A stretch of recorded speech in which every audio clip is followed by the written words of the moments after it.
और बड़ी खबर इस वक्त ईडी के समन पर केजरीवाल का जवाब, मैं हर कानूनी समन मानने को तैयार हूं। ईडी का समन गैर कानूनी है, ईडी का समन राजनीति से प्रेरित है। अरविंद केजरीवाल कह रहे समन वापस लिया जाए, मैंने जीवन ईमानदारी से जिया, मेरे पास छिपाने को कुछ नहीं। अरविंद केजरीवाल का स्टेटमेंट, ईडी का समन गैर कानूनी है और ये कोई एक दफा नहीं। ईडी के समन को लेकर बार बार अरविंद केजरीवाल कह रहे हैं कि ये राजनीति से प्रेरित है। हालांकि आप देखिए उनके बड़े बड़े नेता इस वक्त सलाखों के पीछे हैं। मनीष सिसोदिया पहुंचे, संजय सिंह पहुंच गए, सत्येंद्र जैन पहुंचे और अब अरविंद केजरीवाल को बार बार ईडी समन कर रहा है। और अरविंद केजरीवाल कह रहे हैं कि ये राजनीति से प्रेरित है और साथ ही साथ वो ये कह रहे हैं कि ये समन वापस लिया जाए, मैंने पूरा जीवन ईमानदारी से जिया है, मेरे पास छिपाने के लिए कुछ भी नहीं है। ईडी के समन को लेकर अरविंद केजरीवाल का स्टेटमेंट का ईडी का ये समन है राजनीति से प्रेरित। अपने विपक्षन को लेकर अरविंद केजरीवाल जा रहे हैं। इस बार जब ईडी का समन हुआ तो उन्होंने कहा कि मैं व्यस्त हूं।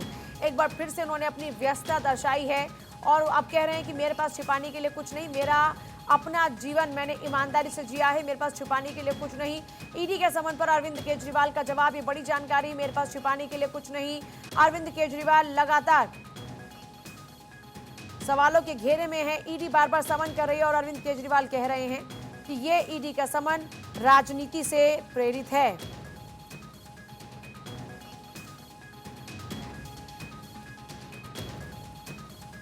और इस बार भी ईडी के समन पर पूछताछ के लिए नहीं जा रहे हैं अरविंद केजरीवाल, विप सेना के लिए निकल चुके हैं अरविंद केजरीवाल और इस बार भी ईडी के समन पर पेश नहीं होंगे अरविंद केजरीवाल। ये बड़ी खबर इस वक्त की।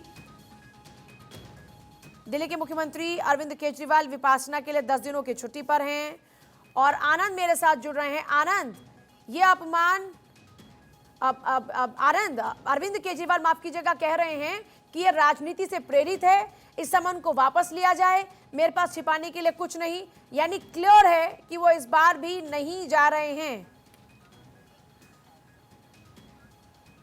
जी बिल्कुल, इसमें कोई दो राय नहीं है। ईडी के सम्मान का अरविंद केजरीवाल जो कि दिल्ली के मुख्यमंत्री हैं और आम आदमी पार्टी के संयोजक हैं, उन्होंने अपना जवाब दे दिया है। उन्होंने बोला है कि मैं हर सम्मान को लेकर तैयार हूं और हर सम्मान ये जो आया है मुझे वो कहीं ना कहीं राजनीति से प्रेरित है, मैं अपना जवाब दूंगा और आगे इस पर कार्रवाई की जाएगी। लेकिन सबसे बड़ा सवाल ये है कि ये दूसरा सम्मान ईडी ने उनको जारी किया था, जिनमें उन्होंने कहा था कि मैं अगले सम्मान में पहले वह कि मैं दूसरे सम्मान में आऊंगा, लेकिन उसके बाद आप देख रहे हैं दूसरे सम्मान में अरविंद केजरीवाल भी नहीं गए।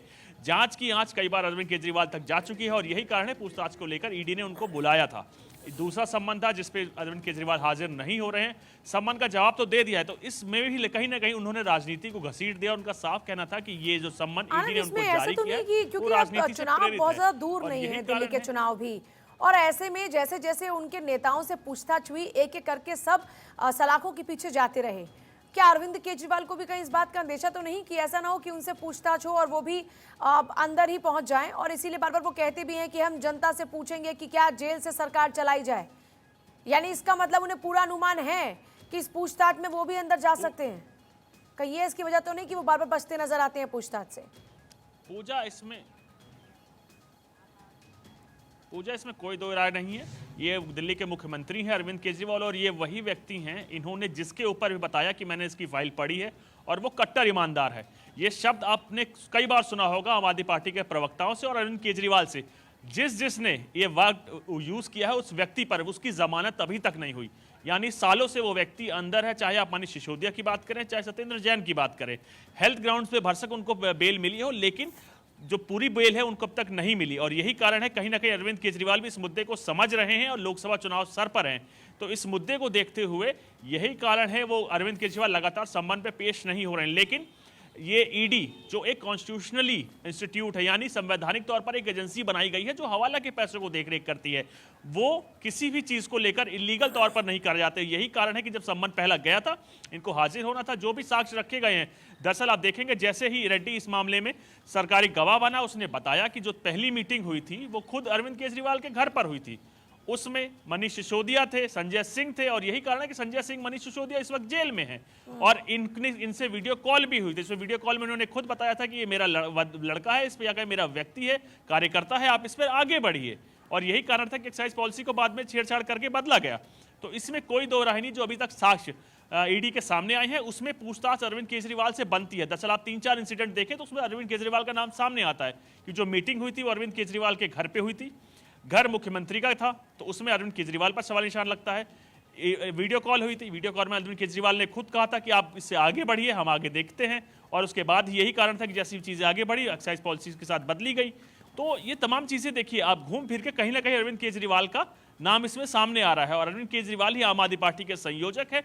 तो उसको लेकर जब तमाम बाकी जो प्लेयर्स थे वो कहीं ना कहीं जेल में हैं, तो उसको लेकर अच्छा अब आनंद, बार बार इनको भी लग अगर रहा इस है, तरह से केजरीवाल को अरविंद भी लग रहा है केजरीवाल कि करेंगे तो ईडी के पास में नेक्स्ट ऑप्शन क्या है?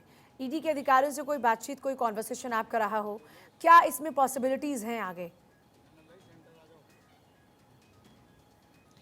पूजा देखिए, 2 बार अब तक ईडी ने सम्मन दे दिया। दरअसल अगर सीआरपीसी की बात करें, जो प्रोसीजर होता है पूछताछ को लेकर, तो पहले सम्मन दिया जाता है कि आपको हाजिर होना है। आपको 1 बार दी जाती है छूट, 2 बार दी जाती है, क्योंकि एक संवैधानिक पद पे बैठे दिल्ली के मुख्यमंत्री हैं, तो हो सकता है दरअसल वो किसी वाक्य में या किसी कार्य के चलते व्यस्त हों। लेकिन अगर वो लगातार इसका ऑफेंड करेंगे, यानी ऑफेंडर लगातार होते चले जाएंगे, तो ईडी के पास कोई और रास्ता नहीं है, इनको सीधा ही अरेस्ट किया जाएगा और सीधा अरेस्टिंग के बाद पूछताछ होगी। दरअसल ईडी जो इस वक्त चाह रही है, वो चाह रही है पहले इनसे सम्मन दिया जाए, पूछताछ की जाए, हर एक चीज को, जो फैक्ट सामने आए हैं कि क्या मीटिंग घर पे हुई थी या नहीं हुई थी, तो उसको वेरीफाई किया जाएगा। तीनों के सामने बैठाकर, संजय सिंह रहेंगे, मनीष सिसोदिया रहेंगे, सबके सामने बैठाया जाएगा, क्रॉस और क्वेश्चनिंग होगी, जो सरकारी गवाह बना है रेड्डी, उसको बैठाया बार जाएगा। क्रॉस तमाम चीजों को क्वेश्चनिंग वेरीफाई होगी। किए जाएंगे कि जो भी चीजें अब तक, जी बिल्कुल, सब चीजों का वेरिफिकेशन होगा कि क्या क्या जो अभी साक्ष्य निकलकर सामने आए हैं वो सत्य हैं।